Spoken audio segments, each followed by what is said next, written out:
Ahora va a estar con nosotros Carla del Rosario Celada Feira. Carla es magíster en lengua española y en psicopedagogía por la Universidad de Piura. Se especializa en temas relacionados a la formación semántica y desarrollo de competencias comunicativas a nivel oral y escrito en estudiantes universitarios. Actualmente es docente del área de humanidades de la Universidad Peruana de Ciencias Aplicadas. Bienvenida, Carla.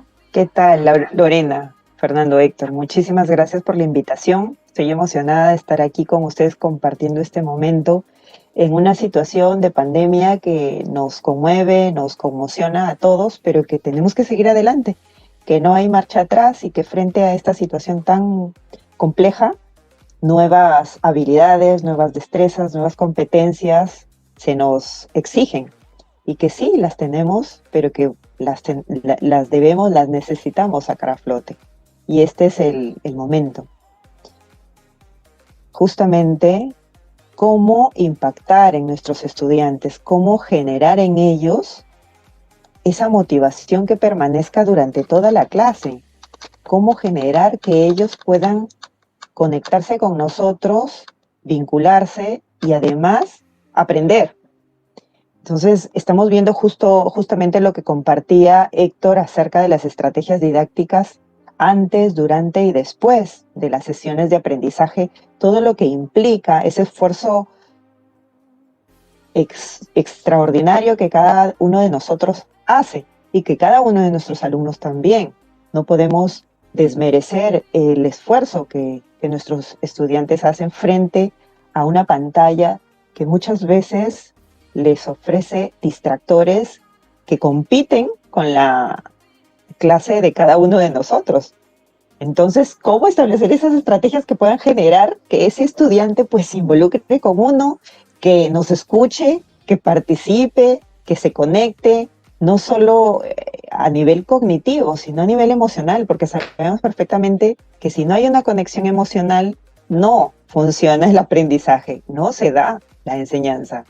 Es letra muerta. Así que, ¿cómo impactamos entonces en nuestros estudiantes? Algo que me llamó muchísimo la atención es lo que dice Cristóbal Cobo, es un especialista chileno en tecnologías de la educación, y él dice, replicar una lección diseñada para una clase presencial es ineficaz para una audiencia remota. Así que no podemos seguir enseñando como enseñábamos en la presencialidad.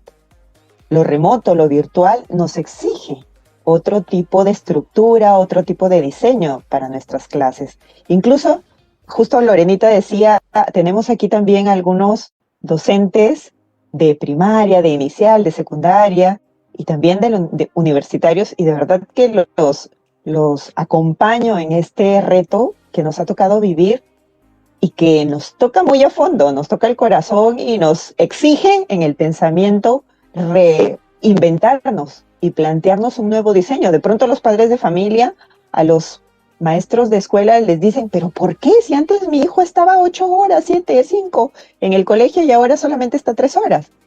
¿Qué hacen ustedes? ¿No hacen lo mismo que...? Y comienzan a cuestionar nuestro trabajo. Entonces, ahí es donde entra a tallar la explicación. No va a funcionar de la misma manera. Hay diversidad, hay diferencias que debemos explicar, que debemos considerar.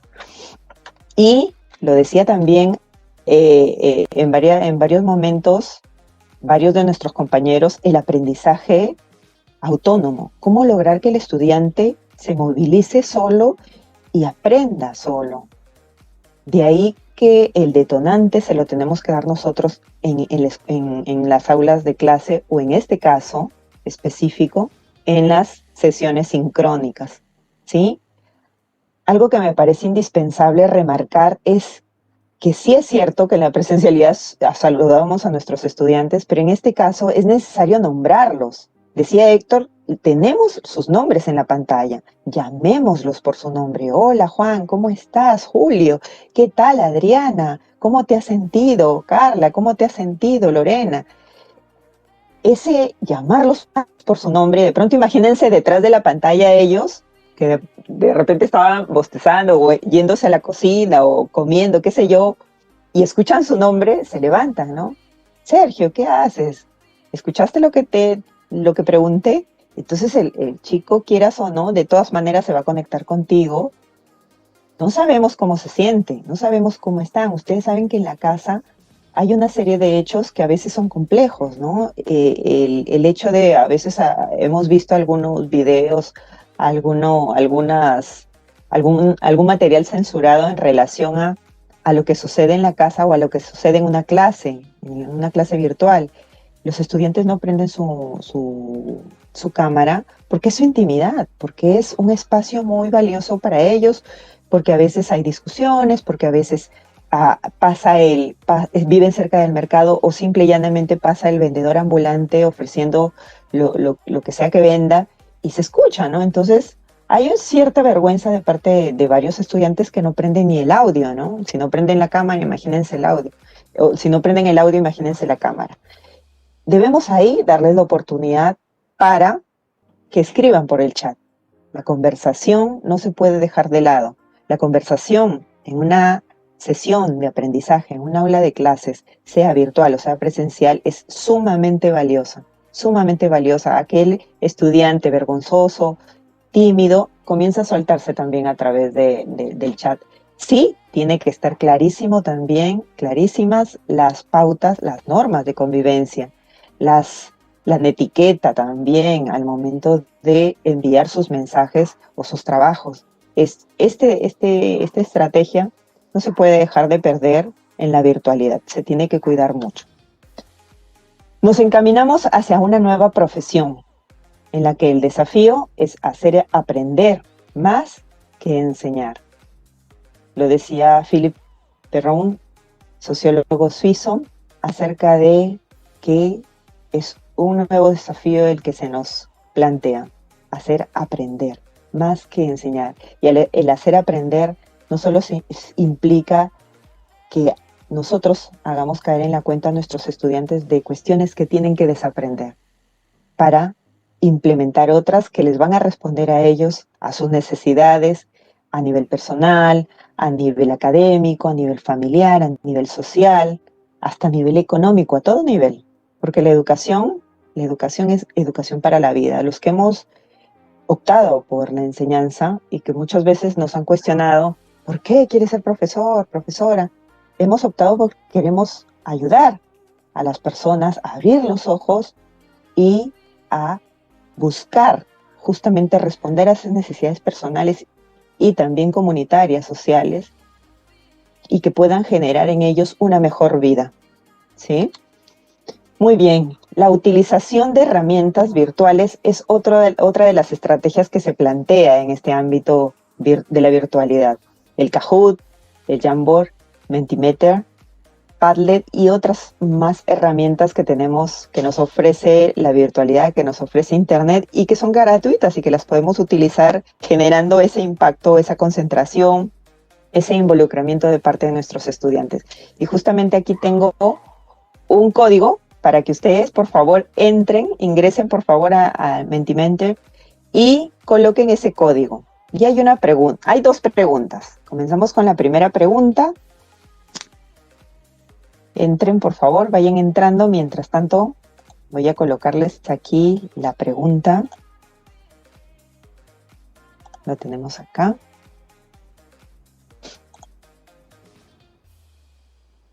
La primera pregunta es, ¿qué emoción sientes ahora? ¿Qué sientes ahora? ¿Cómo te sientes ahora? Vamos a ver cómo vamos ofreciendo nuestras respuestas. ¿Qué emoción identificas ahora en este momento? Coloca tu emoción, me parece que hay para dos opciones, y la envías. Entonces, aquí comienzan a aparecer las emociones que sienten sus estudiantes. Ustedes, fíjate, ahí está, cansancio. ¿Quién no a esta hora del día siente cansancio? Porque hemos tenido un día arduo, un día ¿Podrás volver a repetir el código, por favor? Perdón que te interrumpa. Sí, no te preocupes, Lorenita. Aquí está, es 9844062. Esperanza, alegría, interés, ansiedad, ¿no? Y frente a la identificación, fíjense qué importante es esto. Frente a la identificación de cada una de estas emociones, es justamente cuidar respetar a esa persona que está detrás de cámaras escuchándome. Entonces, cuando esta persona no entienda o me pida, por favor, profesora, repítame nuevamente, tomar aire, porque nosotros también nos cansamos, porque nosotros también nos abatimos, porque nosotros también nos ponemos ansiosos, pero también tenemos ganas de aprender, pero también tenemos incertidumbre, tenemos esperanza, estamos preocupados, estamos seguros también, tenemos gratitud, tenemos cariño. Fíjense, todos, mucha expectativa, todos tenemos esos sentimientos en determinado momento, en determinada instancia. Y fíjense, o sea, nuestros estudiantes están tristes. Nosotros estamos tristes porque tenemos gente muy cercana que está pasándolas mal, ¿no? En los hospitales, en las casas, y que es necesario que nosotros impactemos con ellos y que compartamos ese dolor, compartamos esa situación de incertidumbre, de aburrimiento hasta cierto punto porque estamos todo el día en la casa, y que podamos a partir de ahí seguir con nuestra clase, jalarlos, ir y venir. Es un ir y venir, es un involucrarnos juntos en este aprendizaje, en esta tarea. ¿Para qué me va a enseñar a escribir bien? Por ejemplo, ¿no? que mi función es enseñar redacción a mis estudiantes. ¿Cómo les dicto redacción? ¿Para qué sirve la redacción? Y es apelar con realismo a la situación de desarrollo personal de todo ser humano, a la necesidad de jerarquizar sus ideas para hablarlas, para escribirlas, de tal manera que puedan sentirse ellos también valorados, con un estilo personal de escribir, con un estilo, con un sello de cada uno de ellos en esa escritura. Muchísimas gracias por compartir sus sentimientos, por compartir sus emociones. De hecho, la emoción es un poquito más básica que el sentimiento, pero no nos quedemos en ese dilema de emoción o de sentimiento. Pero ambos, tanto sentimientos como las emociones, ambas son válidas y no tenemos por qué etiquetarlas como negativas o positivas. Simple y llanamente son tus emociones y por ser tuyas se respetan. Muchísimas gracias por este momento de compartir sus emociones, y eso es lo que podemos hacer en el aula. Miedo, ganas de aprender, preocupación, fíjense, orientado, angustia, alegre, bendecido y prosperado. Vamos por más. Muy bien, queridos amigos. Y eso vamos a ir sacando, eso va a ir saliendo en nuestras clases, Entonces, ¿cómo hacemos para que nuestros estudiantes se sientan conectados con nosotros, valorando lo que nos cuentan, valorando lo que están viviendo? Y no que, el profesor llega con su teoría y qué aburrido, pues, ¿no? ¿Y qué le interesa? Este profesor parece que no le interesa lo que estamos viviendo. Y no, sí nos interesa. Y cuando el alumno se da cuenta que su profesor ha pasado por la enfermedad que tenemos ahora, se da cuenta y dice, profesora, no sabía que había pasado por esto. Bueno, todos llevamos una cruz a cuestas.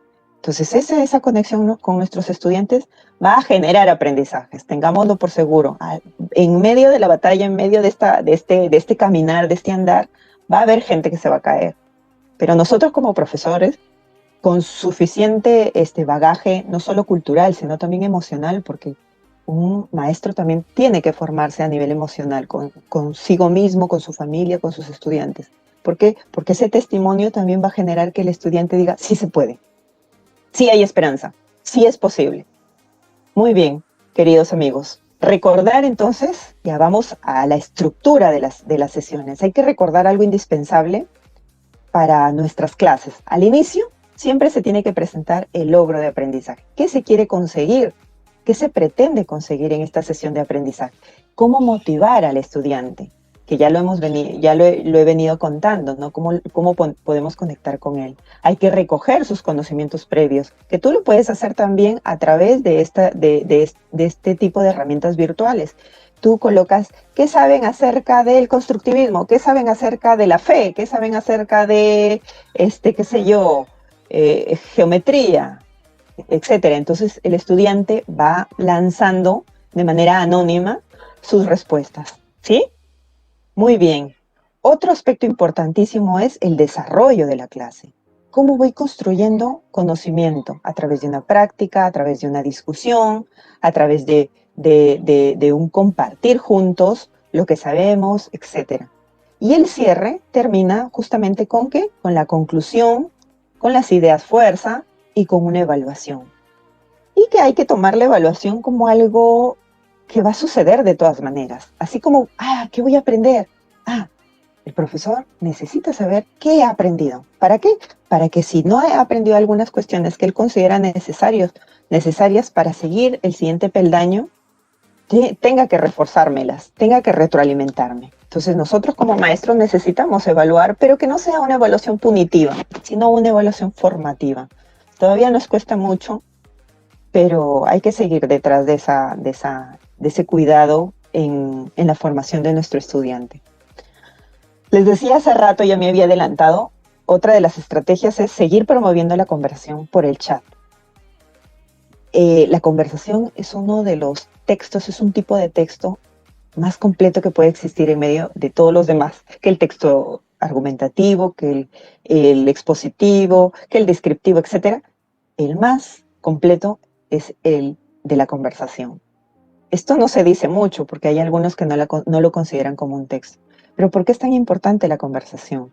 Porque a veces hay silencios, porque a veces hay palabras escritas con mayúscula, hay caritas. Entonces hay que estar bien atentos, bien atentas a lo que nos van diciendo nuestros estudiantes por el chat. Se van a ir soltando, los más tímidos, se van a ir arriesgando y de pronto los más hablantines también van a tener que ordenarse porque no pueden escribir tanto.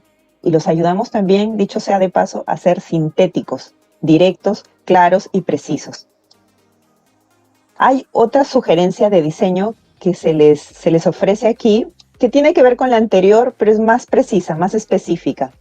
Ya, no sé, Lorenita, si quieren este material lo pueden colgar en la web para que todos los maestros lo tengan a la mano y puedan hacer uso de él. Es un material que se tiene que compartir porque no ha funcionado. Son materiales que están validados, que han funcionado, les han funcionado a gran cantidad de maestros y que, bueno, pues no tienen por qué estar por ahí guardaditos, ¿no? Actividad detonante, lo que les decía hace rato, ¿no? Que es la motivación.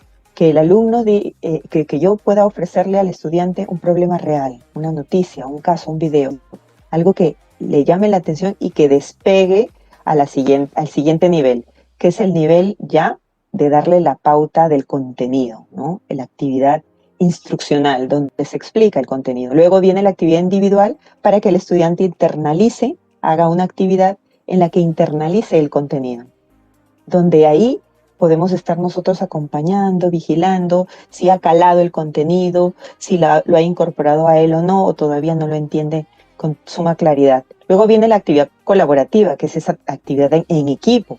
Uno, cuando ha escuchado o ha leído un texto, ha visto una película o ha escuchado una conferencia y de pronto la conversa con una persona o con un grupo de amigos, de amigas, y dice, a ver, eso no lo tomé en cuenta. Sí, tienes razón. Qué importante, claro. Y comienza a fluir el conocimiento. Fíjense lo importante que es también que el estudiante esté conectado con nosotros a nivel individual, pero también a nivel grupal, a nivel de equipo. Y finalmente la actividad integradora, que es justamente ese momento de retroalimentación, ese momento de integrar todos los conocimientos y mostrarlos. Algo que también ayuda muchísimo son las imágenes, colocar imágenes cuando sientan que ya su clase está un poquito pesada, cansada. Denle un giro distinto. Fíjense, cuando tu reacción sea como la del mono, vivirás mejor. Entonces, y uno que se molestaba, y uno que estaba por encolerizarse, por gritar, esta imagen le baja los humos o lo hace situarse y decir, uy, ¿qué hago con mi vida, no? Aprovecho mejor en llenarme de gratitud, como decían en la participación anterior, de esperanza, ¿cierto? ¿No? Fíjense, pues. Y aquí también este tipo de imágenes, por ejemplo, se las coloco a mis estudiantes cuando es el descanso, ¿no? Les digo, bueno, tienen 10 minutos de descanso. Ay, profesora, ¿cómo nos pone eso que nos da ganas de desayunar? Bueno, pues aprovechen sus 10 minutos para prepararse algo. No, que mi mamá está dormida. No, vaya usted, por favor, autonomía. Ustedes ya pueden hacer sus cosas por sí mismos, ¿no? Y ustedes saben, ¿no? Los profesores de primaria, los niños de 6 años ya pueden hacer algo en la cocina, ¿no? De acuerdo a su edad. Bueno, pues, y también podemos colocarles videos. Busquemos materiales, hay materiales muy buenos en la web. Veámoslo con anticipación para saber en qué momento podríamos compartirlo con nuestros estudiantes de distinta manera, en distintos temas, y esto también podríamos movilizar este tipo de motivaciones, las podríamos colocar al inicio, en medio, al final de la clase. Ustedes tienen el mejor criterio para poder decidir dónde colocan su material. Bueno, pues queridos amigos, había también aquí un material para seguir compartiendo, pero no sé cómo voy en el tiempo, cómo voy con el tiempo, que a veces uno se emociona y creo que ya terminé, ¿no? Justo a tiempo, Benita, Fernanda. Sí, sí, deseas compartir. Sí, quería que por favor, quería compartirles otro enlace para que respondan a otra pregunta que tengo aquí. Es el mismo enlace, entren al mismo enlace, por favor. ¿El mismo código? Al mismo código, exactamente. Por favor, entren al mismo código y la pregunta es, ¿cuáles son los más grandes desafíos con tus estudiantes? Y les he colocado aquí 4 alternativas. Ustedes escojan la que quieran. Adelante, tienen un tiempito. Los profesores van ingresando al Menti de manifestar y que ya vas a ir presentándonos los resultados seguramente. También ellos preguntaban, ¿no? ¿Qué tan importante es compartir las emociones dentro del desarrollo de la clase? Y recordemos que la emoción siempre es un detonante para el aprendizaje, ¿verdad? No hay aprendizaje sin emoción, ¿no? Entonces, en este momento de la pandemia y de tantos sentimientos que tenemos, es importante no solo explorarlos y trabajarlos en clase, sobre todo en las de educación básica regular, las de educación primaria, sino como justo tú también lo has dicho, ¿no? Trabajarlo a todo nivel, ¿no? En todos los grados. Ahí sí ya están respondiendo ahora. Así es, Lorena. Mira, fíjense, el desafío más grande, y creo que todos los que estamos aquí lo compartimos, es mantener motivados a nuestros estudiantes, ¿no? Es todo un desafío. Es un acto heroico, ¿sí? Y ellos también nos mantienen motivados a nosotros, ¿no? Ese desafío es de ida y vuelta, ¿cierto? Porque cuando estás cansado o apesadumbrado, has tenido una complicación en la casa, y un alumno te viene y está todo esperanzado, todo involucrado, te conectas, sales de tu estado cómodo o de pronto que también es que hay que permitirnos que estamos cansados, hay que permitirnos que nos sentimos tristes, que nos sentimos con cólera. Es necesario, ¿no? Como decía Lorenita hace ratito, hay que identificar esas emociones y hay que decir, sí, pues tengo derecho a estar enojado, tengo derecho a estar triste, a estar alegre, etcétera. Pero también es necesario que una vez que lo identifiquemos, lo tengamos, lo experimentemos un tiempo y bueno, pues también es abrazar, perdonar y seguir saliendo adelante, ¿verdad? Y ahí está, ese es uno de los desafíos más grandes de todo maestro, a todo nivel, inicial, primaria, secundaria, superior, mantenerlos motivados, retroalimentar sus aprendizajes, porque es volver a explicarles y de pronto en ese volver a explicarles, reforzar los contenidos, te vas a detener en algo o en un aspecto que de pronto a una buena cantidad de estudiantes no les caló, no lograron internalizarlo. Entonces, esa oportunidad, véanlo siempre, cada uno de estos aspectos, cada uno de estos desafíos como oportunidad para demostrar lo innovadores, lo creativos y lo esforzados que son capaces de sacar lo mejor de ustedes mismos para el otro. Pero a veces uno dice, sí, para el otro, pero es en realidad para uno mismo, ¿no?